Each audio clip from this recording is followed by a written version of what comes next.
So இந்த குதிரைவாலிய வந்து நம்ம எப்படி எடுக்கலாம்? என்ன மாதிரியான சீசன்ல எடுக்கலாம்? என்ன இதனுடைய சிறப்பு அப்படின்னு வந்து பார்ப்போம். டயபெட்டிக் அப்படிங்கிறதுனால அவங்க குதிரைவாலிய பிரிஃபர் பண்ணலாம். ஆனா அதுல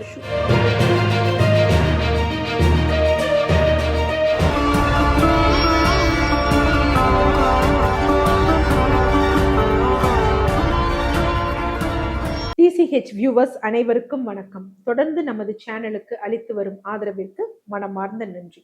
ஸோ இதுல இந்த பதிவுல நம்ம எதை பற்றி பார்க்க போறோம்னா, ஒரு அற்புதமான சிறுதானியம். எல்லோருக்கும் தெரிஞ்சது. யூசுவலா வந்து பாத்தீங்க, இதுல வந்து பிரியாணி, அதுக்கப்புறம் பொங்கல், இந்த மாதிரி நிறைய வந்து சிற்றுண்டிகளும் உணவு முறைகளும் வந்து நம்ம சமைத்து சாப்பிடுவோம். என்ன அப்படின்னு பாத்தீங்கன்னா குதிரைவாலி. ஸோ இந்த குதிரைவாலியை வந்து நம்ம எப்படி எடுக்கலாம்? என்ன மாதிரியான சீசன்ல எடுக்கலாம்? என்ன இதனுடைய சிறப்பு அப்படின்னு வந்து பார்ப்போம். ஆக்சுவலா குதிரைவாலியை எடுப்பதற்குரிய காரணம் என்ன அப்படின்னு பார்த்தீங்கன்னா, ஃபர்ஸ்ட் விஷயம் இது குளூட்டன் ஃப்ரீ. ஏன்னா இன்னைக்கு நிறைய பேருக்கு வந்து என்னன்னா குளூட்டன் ஃபுட் அலர்ஜி. ஏன்னா சில சிறுதானியங்கள்லாம் எடுக்கும் பொழுது, சில தானியங்கள் எடுக்கிற பொழுது என்ன வயிறுக்கு ஒவ்வாமை போன்ற விஷயங்கள் எடுக்கிறது, வயிறு உப்பசம் போன்ற விஷயங்கள், ஐபிஎஸ் இருக்கவங்களுக்கெல்லாம் சில பிரச்சனைகள் வந்து இருக்கு. ஸோ அதனால இது எடுக்கலாம். அடுத்து 2வது இந்த குதிரைவாலியை யாருக்கு வந்து நம்ம மெயினா சொல்றாங்க அப்படின்னு பார்த்தீங்கன்னா, சர்க்கரை நோயாளிகளுக்கு. எதனால காரணம் அப்படின்னா, சர்க்கரை நோயினாலே அங்க முக்கியம் வந்து என்ன அப்படின்னா கிளைசிமிக் இண்டெக்ஸ். இந்த உணவை எடுத்துக்கிட்டா எந்த அளவுக்கு ரத்தத்தில் சர்க்கரை அளவு அதிகரிக்கும் அப்படிங்கிறப்ப.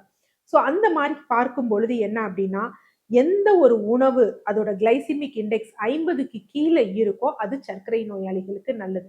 அந்த வகையில வந்து பார்த்தோம் அப்படின்னா, இந்த குதிரைவாலியோட கிளைசிமிக் இண்டெக்ஸ் 41லிருந்து 50 வரைக்கும் இருக்கு. ஸோ இது என்ன அப்படின்னு பார்த்தீங்கன்னா, நல்ல பலன் தரக்கூடிய ஒரு உணவா தான் வந்து நமக்கு இருக்கு. சர்க்கரை நோயாளிகள் வந்து எடுத்துக்கலாம். அடுத்து இந்த உணவு நார்மலாவே இதோட சத்துக்கள் அந்த மாரி எல்லாம் பார்ப்போம் பார்த்தீங்களா? அந்த மாரி பார்க்கும் பொழுது ஒரு 100 கிராம் ஒரு அப்படியே சமைக்காத அந்த குதிரைவாலி எடுத்துட்டோம் அப்படின்னு வச்சுக்கோங்களேன், 300லிருந்து 360 கிலோ கேலரிஸ் வந்து நமக்கு வந்து எனர்ஜி வந்து வந்து குடுக்குது. நார்மலாவே இது என்ன அப்படின்னு பார்த்தீங்கன்னா, ஒரு கலோரி வந்து அதிகமாக இருக்கக்கூடிய ஒரு உணவு. ஸோ இது என்ன காரணம்? இது எப்படி பின்னாடி நமக்கு வேலை செய்யுதுன்னு பார்ப்போம். அடுத்து கார்போஹைட்ரேட்ஸ். மாவுச்சத்து எவ்வளோ இருக்குன்னா 65லேருந்து 73 கிராம் வந்து இருக்கு. ஸோ நார்மலா டயட் எடுக்கிறவங்களுக்கு இது ஓகே தான். ஒரு வேளை உணவா எடுக்கிறது ஓகே தான். ஆனா லோ கார்ப் டயட் எடுக்கிறோம், பாலியோ டயட் எடுக்கிறோம், கீட்டோ டயட் எடுக்கிறவங்களுக்கு இது ஏற்புடையது கிடையாது. ஏன்னா அந்த மாதிரி டயட் எடுக்கிறவங்களுக்கு ஒரு நாள் மேக்சிமம் அவங்க எடுக்கக்கூடிய கார்போஹைட்ரேட் லெவல் எவ்வளவு அப்படின்னு பார்த்தீங்கன்னா 50 கிராம். ஸோ இது அதை விட அதிகமா இருக்கு. அதனால அவங்க வந்து இதை எடுக்கக்கூடாது. அடுத்து நார்ச்சத்து டயட்ரி ஃபைபர் வந்து எவ்வளோ இருக்கு அப்படின்னு பார்த்தீங்கன்னா 9லேருந்து 13.6 கிராம் வந்து இருக்கு. இதுவும் வந்து ஒரு நல்ல அளவுல தான் வந்திருக்கு. ஸோ இதுல சொல்யூபிள் அண்ட் இன்சால்யூபிள் கரையக்கூடிய நார்ச்சத்து, கரையா நார்ச்சத்து 2மே வந்து இருக்கு. அடுத்து புரதம் நல்ல ஒரு புரோட்டீன் ரிச் டயட் 11லிருந்து 11 கிராம் வரைக்கும் புரதம் இருக்கு. கொழுப்பும் 2லேருந்து 4 கிராம் இருக்கு. அது மாதிரி இரும்பு சத்து அப்படிங்கிறது 5லிருந்து 15.2 மில்லிகிராம் வந்து இருக்கு. இது வந்து ஏன் இந்த ஒரு வேரியேஷன் இருக்கு அப்படின்னா, அது எந்த நிலத்தில் விளையுதோ ஸோ அதற்கேற்றாப்புல இது கொஞ்சம் டிஃபர் வந்து ஆகும். அடுத்து இரும்பு சத்து அப்படிங்கிறது 20லிருந்து 25 மில்லிகிராம். இது ரொம்ப ஜாஸ்தி இல்லைனாலும் கால்சியம் சத்தே இல்லை அப்படின்னு வந்து சொல்ல முடியாது. அது மாதிரி மெக்னீசியமும் 85லிருந்து 85 மில்லிகிராம் வந்து இருக்கு. ஸோ என்ன அப்படின்னு பார்த்தீங்கன்னா, இது ஒரு கம்ப்ளீட் பிளான்டு ஃபுட்டா தான் வந்து இருக்குது. நல்ல ஒரு ஸ்ட்ரென்த்தும் நமக்கு குடுக்குற மாதிரி தான் இருக்கு சர்க்கரை நோயாளிகள். ஏன்னா இப்போ சர்க்கரை நோயாளிகளுக்கு முக்கியமான ஒரு விஷயம், ஒரு உணவு எடுக்குறாங்க அப்படின்னு வச்சுக்கோங்களேன். அந்த உணவு எடுத்த பிறகு கொஞ்ச நேரத்திலேயே திருப்பி எனக்கு பசிக்குது, பசிக்குதுன்னு இருக்கக்கூடாது. அட்லீஸ்ட் ஒரு எடுத்தாங்க அப்படின்னா, ஒரு 6 மணி நேரமாவது அவங்களுக்கு பெரிய பசி, மயக்கம் எதையாவது சாப்பிடணுங்கிற ஒரு இன்டென்ஷன் இல்லாம இருக்கணும். அதற்கு இந்த குதிரைவாலி அப்படிங்கக்கூடிய செய்யக்கூடிய உணவு வந்து ஒரு நல்ல வந்து ஒரு சொல்யூஷனா தான் இருக்கும். என்ன அப்படின்னு பார்த்தீங்கன்னா, நல்ல கேலோரிஸ் ரிச்சா இருக்கு, ஃபைபர் இருக்கு. அதனால உங்களுக்கு வந்து ஒரு சாப்பிட்ட பிறகு ஒரு திருப்தி வந்து இருக்கும். திடீர்னு திருப்பி சாப்பிடணுங்கிற அவசியம் கிடையாது. அந்த இன்சுலின் ஸ்பைக் அப்படிங்கிறதும் ஏற்படாது. ஆக்சுவலா என்ன அப்படின்னு பார்த்தீங்கன்னா, இந்த சிறுதானியம் அப்படிங்கிறப்ப நம்ம பார்த்து சாப்பிடணும். ஏன்னா இதுல கொஞ்சம் ஃபைட்டிக் அமிலமும் இருக்கும். அது சில சத்துக்களை வந்து உறிஞ்ச விடாமல் வந்து செய்யும். அதனால குதிரைவாலி நீங்க சமைக்கிறீங்களா? என்னவா சமைச்சாலும் சரி, கொஞ்சம் நல்லா 6 மணி நேரமாவது, குறைஞ்சபட்சம் 6 மணி நேரமாவது ஊற வச்சு சமைச்சோம் அப்படின்னா கொஞ்சம் ஈஸியா நல்லா வேகும். நமக்கு வந்து அந்த ஃபைட்டிக் அமிலத்தோட பாதிப்புகள் வந்து பெருசா வந்து நமக்கு இருக்காது. ஸோ அதனால ஊற வச்சு எடுக்கணும். ரொம்ப முக்கியமான ஒரு விஷயம். அடுத்து இது எந்த பருவ காலத்துல வந்து எடுக்கணும் அப்படின்னு வந்து பார்த்தீங்கன்னா, இப்ப நம்ம இதுல பார்த்தோம். எனர்ஜி வந்து 300லிருந்து 360 கிலோ கேலரிஸ் இருக்கு. புரதமும் அதிகமாக இருக்கிறதுனால, நார்மலாவே இது டைஜஷன் ஆகும் பொழுது நமக்கு என்ன ஏற்படும் அப்படின்னா, பாடியில ஒரு ஹீட் அப்படிங்கிறது அதிகமாக ப்ரொடியூஸ் ஆகும்.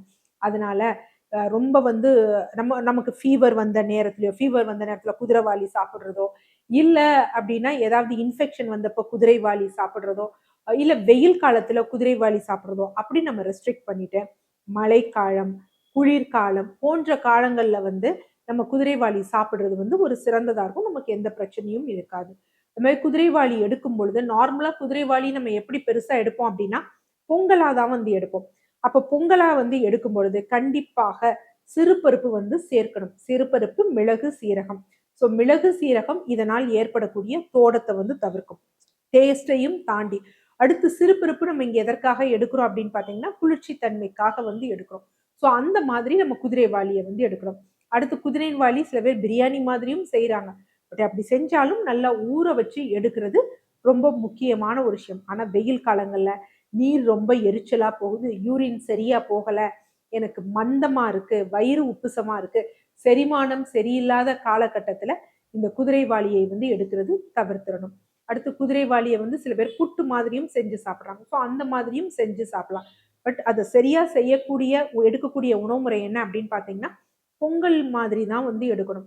ஸோ குதிரைவாலிங்கிறது இன்றைக்கு வந்த ஒரு புல்செடி கிடையாது. பாரம்பரியமா நம்மளுடைய அ இதுல இருந்தது தான்.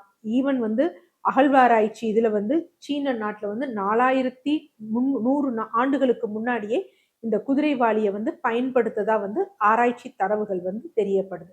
ஸோ அதனால டயபெட்டிக் அப்படிங்கிறனால அவங்க குதிரைவாலிய பிரிஃபர் பண்ணலாம். ஆனா அதுல கார்போஹைட்ரேட் இல்லைன்னு இல்ல. அதுலயும் கார்போஹைட்ரேட் இருக்கு.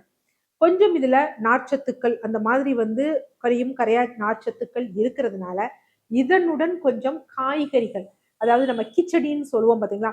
கேரட் போன்றவை, பீன்ஸ் போன்றவை, பட்டாணி போன்றவை சேர்த்து நம்ம கிச்சடிய சாப்பிடும் பொழுது, அந்த டைஜஷன் அப்படிங்கிறது ரொம்ப நல்லா இருக்கும். இந்த வயிறு உப்புசமாகிறது, மலச்சிக்கல் போன்றவை ஏற்படுவது வந்து குறைய ஆரம்பிக்கும். ஸோ அப்ப குதிரைவாலிங்கிறது ஒரு ஆரோக்கியமான ஒரு உணவு தான். காலை உணவா எடுத்துக்கலாம். இரவும் கூட வந்து பார்த்தீங்கன்னா, மழைக்காலங்கள்ல, குளிர்காலங்கள்ல இரவு உணவா வந்து எடுத்துக்கலாம்.